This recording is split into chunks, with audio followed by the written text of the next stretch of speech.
On paper, this new Kia EV6 is a very compelling electric car package. The top model has more power than a Ferrari 458, it's got up to 316 miles of range, and it uses a brand new 800-volt multi-charging architecture. So let's delve deeper into the new Kia EV6 and tell you everything you need to know before it's released later this year.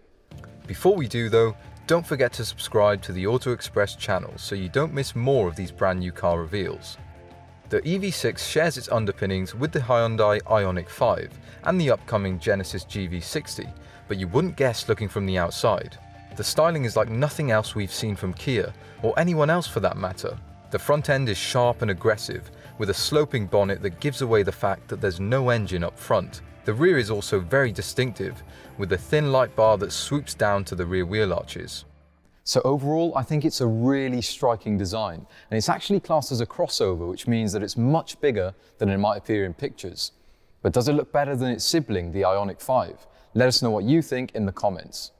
Because it's nearly the same length as a BMW X3, boot space is a decent 490 litres with the seats up, and 1300 litres when they're folded away. There's also an additional storage area under the bonnet, but does that eye-catching exterior design carry through to the inside? So for the most part, I think it does. The interior of this car is a really pleasant place to be. You've got this nice sweeping design on the dash, you've got this floating center console too, and lots of storage. As you can see, we've got a massive storage bin here, nearly fit my arm in there. I've got another one down here. Door bins are quite small, but overall, general ambience is really quite nice. And we've got good tech in here too. So we've got two 10-inch screens, and they're actually curved screens as well. One for the gauges, one for the infotainment. Infotainment system, really fast, really snappy, easy to use, great functionality, top marks there. And generally, yeah, high marks for the cabin. There's other cool tech too. For example, the EV6 can power appliances with a 3-pin plug for up to 36 hours from a full charge, and it can also charge another electric car. The highway driving assist means that the EV6 will stay in its lane on the motorway by itself, and the driver can even get out and park the EV6 remotely, which might be useful in a car that has the same length wheelbase as Kia's enormous Telluride SUV. But does that translate to rear seat space? Well, yes, it does actually. As you can see, I have a huge amount of room back here. I've got loads of knee room. This driver's seat is in my driving position as well. I'm just over 6 foot, so yeah, really nice and opulent. One thing I will mention is though, because the batteries are under the floor of this car, the floor is actually quite high, and that means that, yeah, under thigh support isn't great, but other than that, really nice, really airy. The rear seats are also set quite high compared to the front seats, so you have a good visibility of the road ahead, and yeah, really nice back here.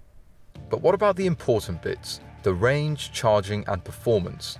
In the UK, every EV6 will be fitted with the long-range 77.4 kWh battery as standard, which gives up to 316 miles of range.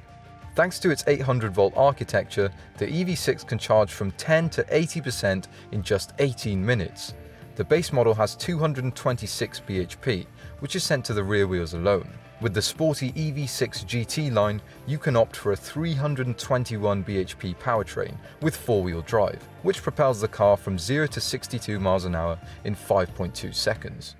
Next year, there'll also be a high-performance EV6 GT with 577 brake horsepower. That model will cost from £58,000, with the rest of the range starting from £41,000. But will it be better out on the road than a Tesla Model 3? Subscribe for our upcoming Kia EV6 review to find out.